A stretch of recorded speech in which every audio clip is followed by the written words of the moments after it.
The reason why you're here today is because your soul aspires and wants and craves to learn. It craves learning. You're here not for a brit, you're here for a Siyum Chumash. You're here for a Siyum Chumash, which is a big thing. It was a big effort on behalf of several people in this class.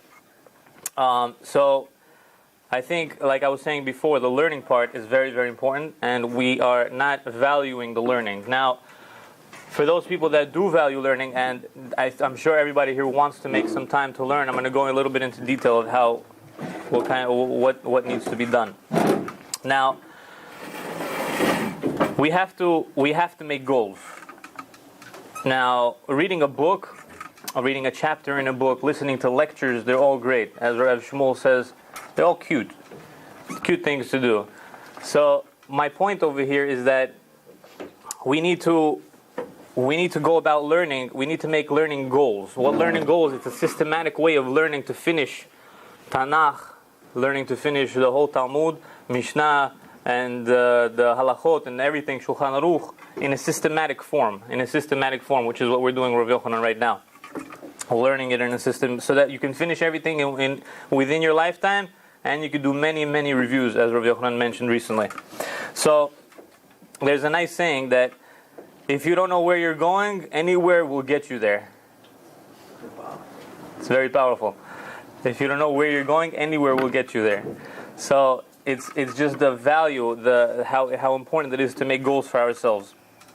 There was a study done by a sociologist by the name of Dr. Edward Banfield of Harvard University. This study was done in the 1970s. And this study, he was trying to figure out what makes people successful. And people were thinking, it could be their marital relationships, it could be that they were born into the right families, it could be that they're gifted, they're talented. There was a whole list of what he was thinking. But to his surprise, it was none of those things. And what it was that he discovered that the major reason for success was a particular attitude of the mind. And what he called it was long-term perspective. He called it long-term perspective. This is very crucial. This is a very crucial point over here, guys. He called it long-term perspective. So, for example, what is long-term perspective? If a person, for example, comes home, right, in the evening, and he sees his kids over there, and he decides to play with his kids, instead of going to watch TV, or he decides to spend some time with his wife, instead of going and reading the newspaper. This is a long-term perspective way of thinking, because the guy is thinking, I'm going to get very little benefit from what I'm going to do right now, reading the newspaper or watching TV, but my long-term perspective tells me that the future, I'll be able to spend some time with my kids, I'll be able to spend some time with my wife. This will be a much, much longer, and in Judaism, there's nothing better than looking at this from a long-term perspective, because we're not getting a reward just in this world, we're getting reward in the next world as well. So everything has to be looked at from a long-term perspective. If a person takes additional courses in the evening instead of going out to hang out with their friends because they want to improve themselves and they want to get to the next degree, that's long-term perspective. You guys see people sitting over here. They're sitting there, they're steiging away. It's like a pleasure to see these people. You know that those people have long-term perspective. If you look, why are doctors, lawyers, why are they respected people in their businesses? Because those people had long-term perspective. What makes them so valuable? It's because the person, when he was a young guy, he knew that by the age of 30, I'm going to finish, and he had that long-term perspective. He was there, he did it, he went through everything, and he had that long-term perspective, and he saw the future. That's why subconsciously, a lot of people don't even know this, but this is why they're respected. They're a very respected field because of that. So, basically, what I'm getting to, the key in setting priorities is long-term perspective. We have to know that there is a long-term perspective. We have to see it and we have to grab it. Okay. Now, everybody knows the famous saying, ready, aim, fire. Correct? Ready, aim, fire. If you guys read the book, The Success Principles by Jack Canfield, he says over there, it's not ready, aim, fire, it's ready, fire, aim. Why ready, fire, aim? Because you just start. You take the target, you're ready, you fire, and then based on where it hit, you adjust yourself. People think over there, they're thinking over there for like their whole lives, and they don't get ever a chance to get to fire. They're always thinking about how they can get ready, and aim, but they're never firing. He says over there, fire, and then based on the way it hits, you'll adjust yourself a little bit. There's a major concept over here. I'm just trying to touch a little bit on each. Just like you can give a whole lecture on each one over here, but I'm just trying to give some points so you guys can take something home. Now, if in terms of belief, if someone believes deeply that they'll never achieve learning, like, because the Torah is very vast, it's huge. It's like, it's endless basically. If a person believes that they will never learn Torah, they will never learn Torah. But in Masechta Megillah, as we were learning with Shumal back a long time ago, I remember this on Daf 6, it says over there that, to the contrary, it says that if a person does spend their time, they will succeed. Maybe you'll not succeed in business, you might put your effort there. Maybe you won't succeed in learning a specific sport. But it says in Masechta Megillah, on page 6, Daf 6, it says that if you try, you will succeed. If you put that effort, you will succeed. Okay, so to conclude that little thing over there, as Napoleon Hill says, what the mind can conceive and believe, it can achieve. And a lot of people have went to great lengths to understand this and to take this sentence and break it down into many different areas of their life. What the mind can conceive and believe, it can achieve. Okay, so there we have limiting beliefs. Now, if you guys were here for that lecture with Rav, what's his name? Not Rav, but Nisan Yakubov. Nisan Yakubov was here and he gave that little cute story on the elephants. It's true. There are elephants that when they bring them up, they raise them, they put a stake in the ground and they tie it to a rope. And he talks about this also in the book Success Principles. He also talks about another thing that he mentions over there. They know the elephant tries to tug past that and he can't, because it can't get past. It's already taught that it can't get past a certain perimeter. Now, when the elephant is already a 14-ton colossal that could go through a building, it has the same ideas, has the same beliefs, because it knows that I'm limited to that stake in the ground and I know I can't get past it. It doesn't even try to break through it. It can snap it like a twig. It can snap it like a twig, but it doesn't even try because it has its limiting beliefs. And he knows, I have another nice story for you, it knows that's where my limit is. This is the same thing with people. We have to know that we're preconditioned in a certain way. Maybe it's because of advertising, maybe it's because the way you were brought up, maybe because of whatever. There's many different reasons, but you have to know that you can go past that. Nisan Yakubov once told me, we were sitting together a long time ago, I remember this like it was yesterday. He says, at the point when you come home and you think you're about to plot and you're about to, you can't do anything else, he's like, we have so much built up energy that we can run for another 60 miles. At the point where you think you can't do anything else, you can run for another 60 miles. It's crazy. That's a major thing to think about. Okay. So basically, there was a little story, and what happened was, this kid gets into a car accident, and his hand is pinned under a wheel. I heard this story from Rabbi Schaefer, and actually it ties it into something else that I heard also. His hand was pinned under a wheel. Now all the onlookers are looking, and they're like, wow, what are we doing? And the ambulance can't do anything, police come, they can't do anything. They have to wait for the fire or whatever to come. One of the onlookers comes and picks up the car. Everybody's like shocked. They take the kid out, and they're like, what the hell just happened? And then this story made such a big tararam in the whole media world that there was one guy by the name of Garfield, forget his first name, his last name was Garfield. He wrote a book, Peak Performance. And what he says in this book, the whole point of this book is to analyze people that do extraordinary things. Like, for example, Roger Bannister. You guys know that story of Roger Bannister. Nobody could do the 4-minute mile. It was like thought of that it was physically impossible to do the 4-minute mile. Roger Bannister came and he did the 4-minute mile. Within that year, 26 people did the same thing. What happened to those people? Those people, it's not like we changed as people. Our beliefs just changed. If he can do it, I can do it. That's the only thing that changed. So back to that story. What happened was it made a big tararam in the whole media world. And this guy, he says, you know what? I got to get an interview from this lady. I have to see what's going on. He calls her, she doesn't pick up the phone. He calls her again, she doesn't pick up the phone again. She's just disregarding him. He's like, what the hell is going on? There's a big thing. Who was the lady? It was his 63-year-old grandmother that picked up the car and they took out the kid. 63-year-old grandmother. He's like, I have to see this lady. What happened? What changed in her mind that made her do this? So finally, after persevering for many months, he finally gets an interview with her. And what happens in that interview is he's like, the first thing he asks, he's like, listen, like, this was a big thing that you did.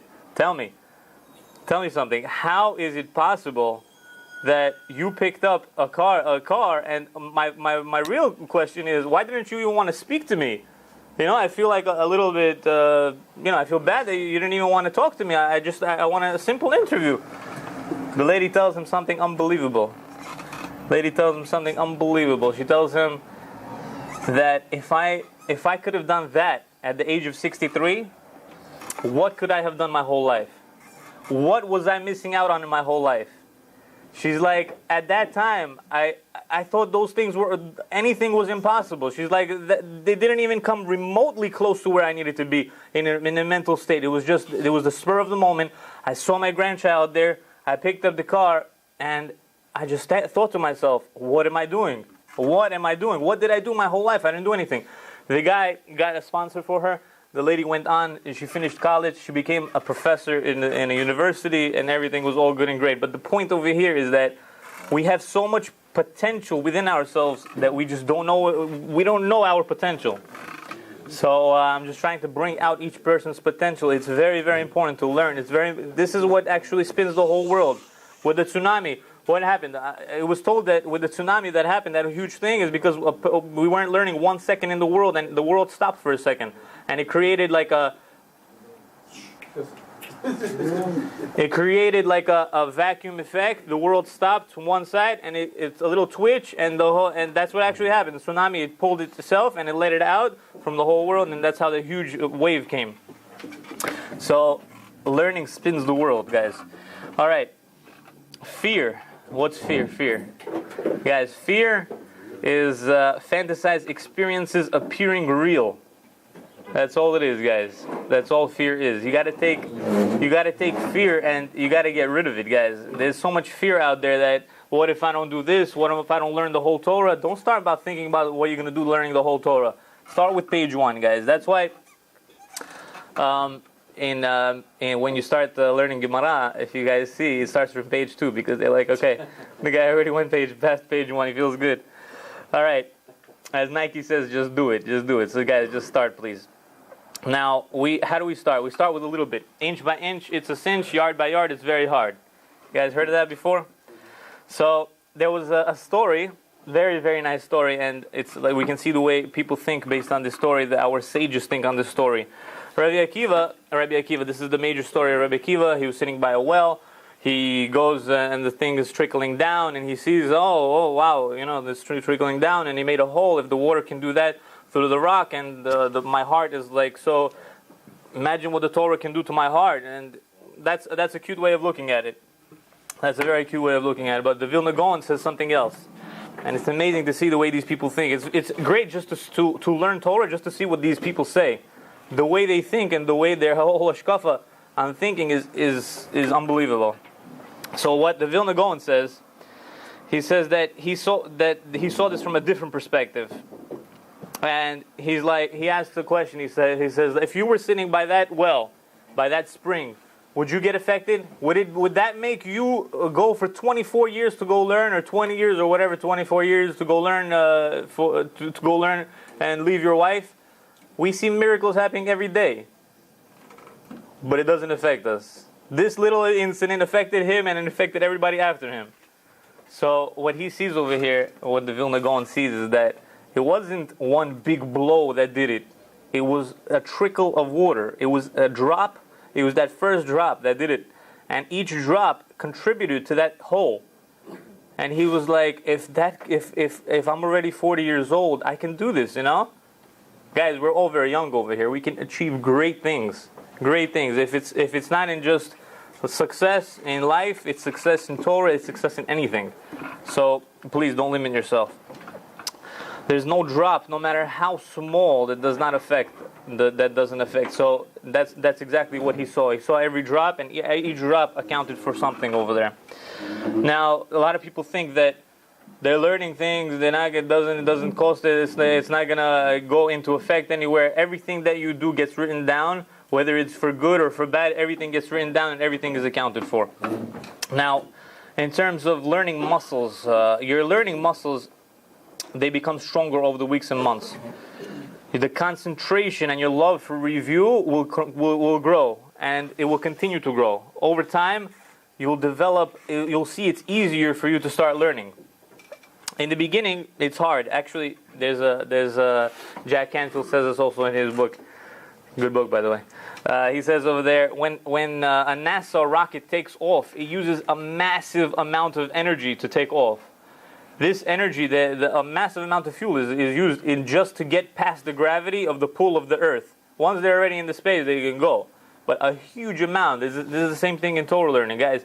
We have to use our full energy to get past this first barrier. Once we get past that barrier, you'll be floating already. You'll go. It'll be easy. You won't need the same amount of fuel. So, Baruch Hashem, after Netz, and there's many other things that we have here in Bet Gabriel, but after Netz, I'm going to conclude over here. After Netz, we have, Baruch Hashem, 3 different people, 3 different groups. Now we have a new group with Shmuel. He's learning Gemara with the guys. We have with Rav Yochanan, we're learning several different things. And Rav Moshe Muretov, he has his own class on Halacha, Gemara, Navi, Chumash, anything you guys want. It's at your disposal, guys. And nobody's Daf Yomi also with Ruben and Rav Israel. Kabbalah with Ruben Molajanov. So basically, everything is at your disposal. If you guys think about it, we should be paying for these lectures. To the contrary, we're getting such a reward and we're not even paying for anything, guys. We have to know that we have everything at our disposal. I just can't imagine what's going to happen when we're going to come to Shamayim after 120 years. They're going to be like, listen, you had everything at your disposal. You didn't have to pay a dime, and you didn't use it. We'll have to answer for that. We will have to answer for that. So,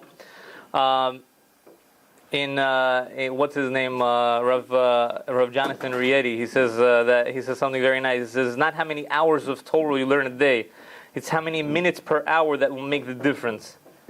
It's how many minutes per hour. You guys see guys over here that learn. Unfortunately, they're so-called learning. They're really like drinking coffee and smoking cigarettes. But how many minutes in an hour did they learn? That's really the test of perseverance. That's the test of perseverance. So, with that, education without application is worse than worthless. Hopefully, what I said over here will penetrate your hearts, and you guys will be able to move forward. You guys hear this? Education without application. If you have education and you're not applying it, it's worse than worthless. It's not worthless. It's worse than worthless. Okay, guys, remember this. Education without application is worse than worthless. I learned that from Floyd Wickman back when I was in the Holy Floyd Wickman, from when I was in sales. So hopefully we can take life by the horns and we can rip it apart, guys. I wanted to thank you guys. May we all get together on your Siyum Shas, Siyum Gemara, Siyum Chumash, and everything. Thank you.